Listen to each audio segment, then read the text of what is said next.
Ang pagiging extra ng mga Pinoy ramdam na ramdam, lalo ngayong holiday season.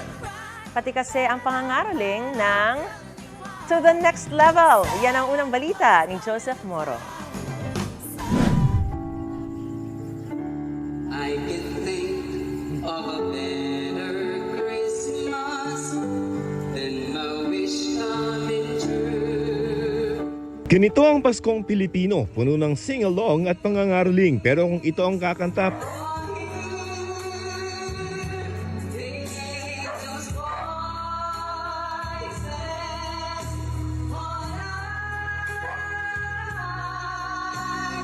parang biglang may pa-concert sa tapat ng iyong bahay.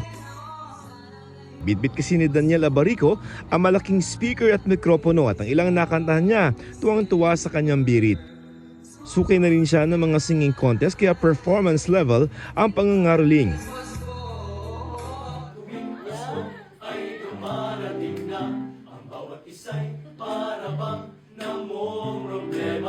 Para ka namang hinihele ng mga seminaristang ito ng St. Benedict Diocesan Seminary.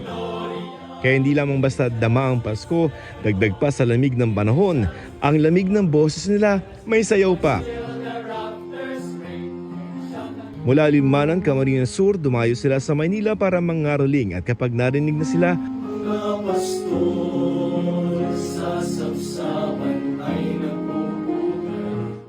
parang dinalaw ka na rin ng mga kumakantang anghel.